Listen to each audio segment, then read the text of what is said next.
వాడు నువ్వు అనుకున్నంత శుద్ధపోసేం కాదు. ఖచ్చితంగా శ్రీరామ్ గాడే ఏదో చేస్తున్నాడు. పంచాయతీ సెక్రటరీ శ్రీరామ్ మీద డౌట్ వస్తుంది.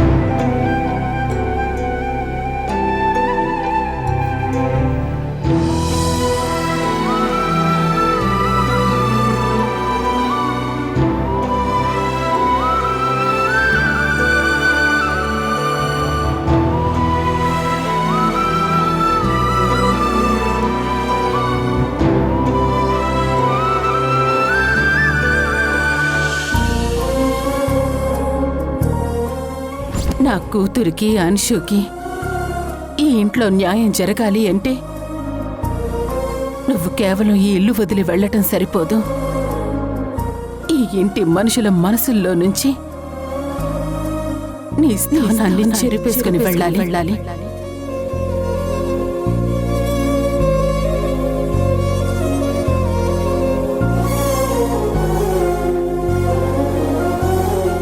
ధ్రువ, నిన్నిలా చూడలేకపోతున్నాన్రా. ఇదంతా నా వల్లే కదా. నీ ఇష్టంతో సంబంధం లేకుండా నేను ఈ పెళ్లి పీటల మీదకి నెడుతున్నాను. నీకు అన్యాయం చేస్తున్నానేమో అనిపిస్తోంది. నువ్వు కాదమ్మా నాకు అన్యాయం చేసింది. వసుంధర తను ఆ రోజు డివోర్స్ పేపర్స్ మీద సంతకం పెట్టి పంపించకపోతే వాళ్ళకసలు ఈ ఆలోచన వచ్చేదే కాదు. నా మనసు ఆ రోజే చచ్చిపోయిందమ్మా. ధ్రువ, అలా మాట్లాడకురా.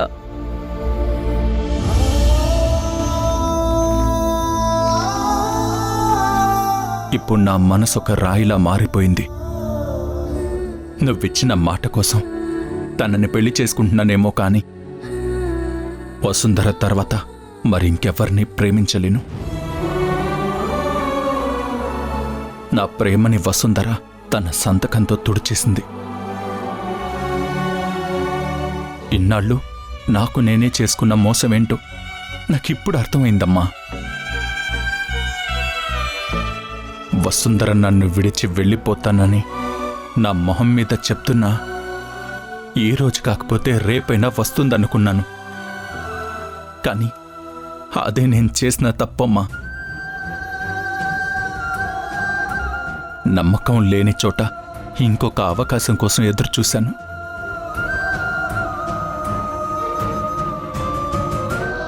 నీ సంతోషమే నాకు కావాలి మీరా. పద, అందరూ ఎదురు చూస్తుంటారు. పద.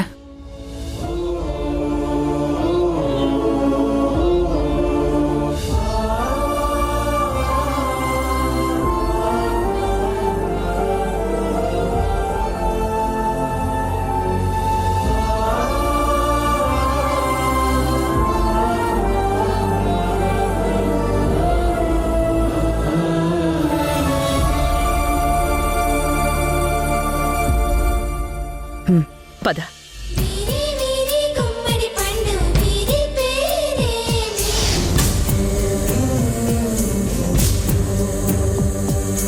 దాగుడు మూతల దండా కోరు వీరి పేరే.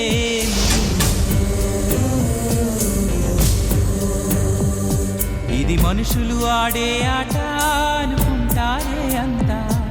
ఆ దేవుడు ఆడే ఆట అని తెలిసేదెప్పుడంట.